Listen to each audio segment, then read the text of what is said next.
Coba seru di sini. Nah, kali ini kita akan bahas lagi nih terkait Gear 5 atau perubahan awakening dari karakter utama kita yaitu Luffy. Nah, mari tanpa basa-basi lagi kita langsung saja. Wadaw.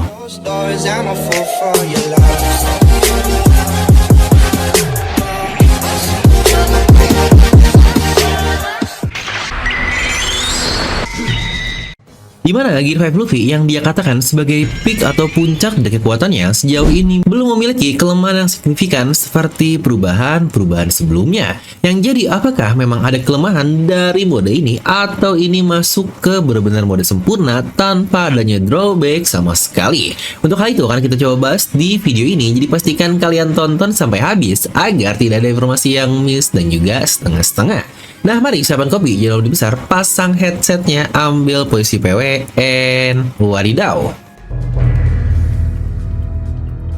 Nah, perubahan Luffy nih dari awal yang dia sebut sebagai gear selalu memiliki dampak atau kelemahan yang akan terjadi pasca dia melakukan hal tersebut. Kita akan mulai dari gear second-nya, yang awalnya ini menjadi kekuatan Luffy yang sangat dabesi, apalagi di awal kemunculannya ketika melawan Blueno. Dia dapat meningkatkan kecepatan dan kekuatan dari serangannya berkali-kali lipat, karena kasarnya konsep dari gear second ini adalah dia memompa jantungnya yang terbuat dari karet, ya ibarat doping adrenalin lah. Yang kita sendiri pun tahu, dampak dari gear second Luffy berarti dia pun mengambil stamina berkali-kali lipat lebih banyak dibandingkan mode biasanya. Karena tadi proses memompa jantungnya dan pergerakan darah yang lebih cepat, maka pastinya tubuhnya pun akan lebih panas. Nah, tubuh panas inilah yang akhirnya menyebabkan terciptanya asap dari tubuh Luffy. Makanya Luffy tidak bisa terlalu lama berada di mode gear second-nya karena efek capaiannya tersebut. Lalu untuk gear tersendiri, menurut saya ini yang paling fatal nih, dan kita juga melihatnya langsung bahwa pasca Luffy menggunakannya, tubuhnya akan mangkrut hasil dia yang membesarkan bagian tubuhnya berkali-kali lipat, dan nampaknya pun entah berapa lama nih waktu untuk kembali seperti semula, dan ini pun cukup fatal karena seperti yang kita lihat ketika melawan Rob Lucci, perubahan Luffy ini benar-benar dia tidak bisa melakukan apa-apa selain hanya bersembunyi dan kabur saja. Nah, dimana untuk pasca dari time skip, Luffy sudah semakin bisa mengontrol kemampuan gearnya barusan agar tidak memiliki dampak yang signifikan ke tubuhnya, terutama untuk mode gear third nih yang tidak lagi membuatnya mengecil atau mengkerut jadi Luffy chibi seperti itu. Dan di masa ini, Luffy memiliki gear lain yang bernama Gear 4, dan Gear 4 sendiri memiliki setidaknya 3 jenis dari Bone Man, Tank Man, dan Snake Man.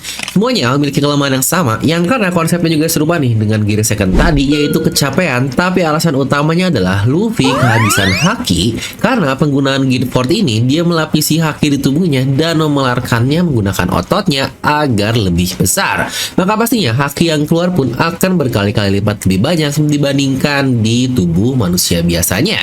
Yang lagi-lagi dampaknya pun cukup parah, terutama jika dia gagal mengalahkan musuhnya pada rentang waktu tersebut.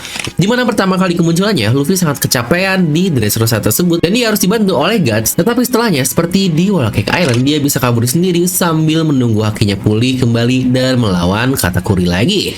Ya, intinya sama sih, dampak dari perubahan Luffy ini cukup parah, dimana dia mendapatkan kekuatan yang OP selama sesaat, tetapi kalau gagal, ya udahlah, wassalam.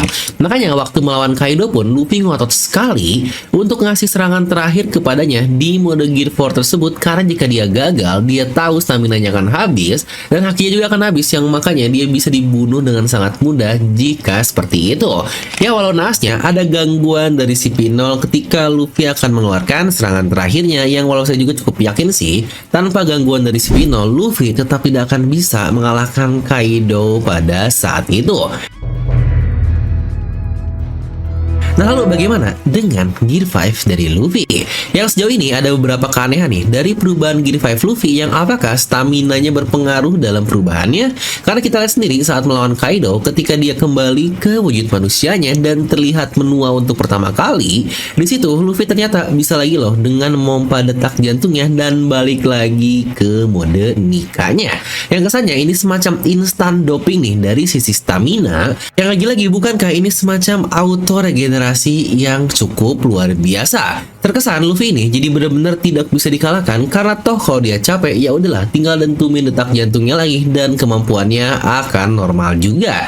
Nah yang anehnya adalah pasca dia menonjok Kaido ke inti bumi, di situ Luffy pingsan loh kecapean, dan tidak hanya itu, Luffy butuh waktu 1 minggu full bagi dirinya untuk dapat siuman yang bersamaan dengan Babang Zoro. Yang padahal kalau kita menggunakan konsep yang sama sebelumnya, bukankah dia tinggal mendentumkan detak jantungnya yang akhirnya stamina-nya akan kembali normal lagi. Yang apakah ada batas juga untuk Luffy dapat melakukan hal tersebut.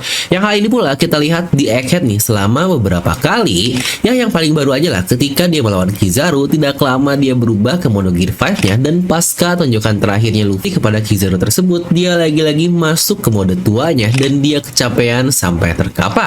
Yang bahkan dia hampir terbunuh oleh Saturn jika tidak diselamatkan oleh Franky. Yang dari situ pun Luffy makan lagi, dan di chapter terbaru dia berhasil bangkit dan berubah ke mode Gear 5-nya. Yang apakah efek dentuman itu tidak bisa Luffy lakukan di Pulau Egghead ini? Yang apakah bermasalah karena stamina yang terbatas atau ada hal lain juga, lagi-lagi kita masih belum tahu. Tapi bukankah kalau ngomongin masalah stamina, waktu dia melawan Kaido di Wano Kuni, bukankah itu pertarungannya sangat lama sekali? Dia bahkan menggunakan Gear 4 berkali-kali dan bermacam-macam, tetapi ketika dia masuk ke mode Gear 5-nya, dia tetap masih bisa menggunakan hal itu, yang lagi-lagi bukankah menjadi sangat aneh?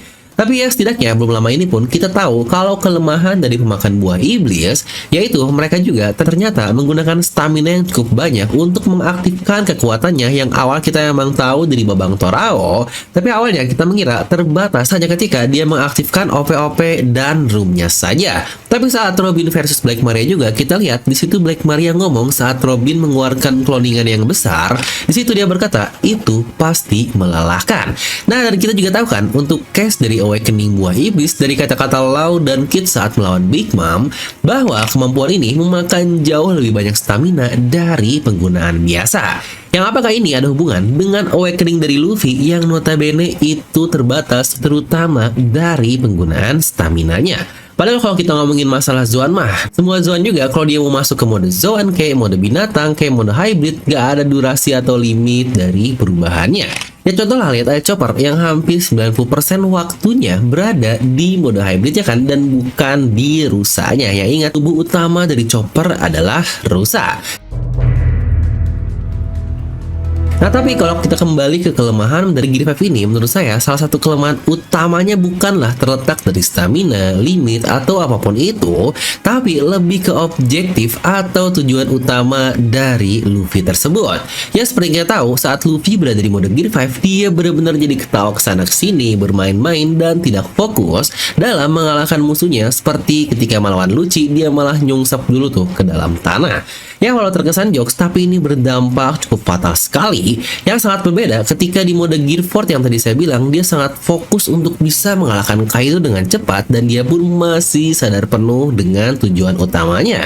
Tapi ketika dia berada di mode Gear 5, dia menjadi semacam banyak teralihkan nih. Ya ibarat tujuannya menjadi cukup kabur karena tertutup jiwa leluconnya tersebut. Yang bahkan Vegapunk dan Usopp pun hampir saja terbunuh oleh Kizaru pasca Luffy yang kurang fokus di mode Gear 5-nya. Dan Luffy sendiri dia berlaku lebih konyol mengingat legenda Nika yang ada dari perubahannya pun mengimplementasikan hal-hal konyol yang dia dapatkan. Ya jadi menurut saya itulah kelemahan utama dari mode Gear 5 dari Luffy ini yang perlu dia terima atau drawback dari dia mendapatkan kekuatan luar biasa dengan mengubah segalanya menjadi karet, mau benda mati, bahkan manusia pun bisa dia ubah. Nah, jadi itu untuk video kali ini. Kalian bisa tuliskan pendapat kalian di kolom komentar di bawah, yang kira-kira menurut kalian apa sih kelemahan utama dari Gear 5 Luffy. Dan seperti biasa, semoga kalian terhibur dengan video ini. Like aja kalian suka, dislike aja kalau suka, jangan lupa untuk subscribe dan juga share di teman kalian. Gue Devil pamit, and I'll see you guys next time.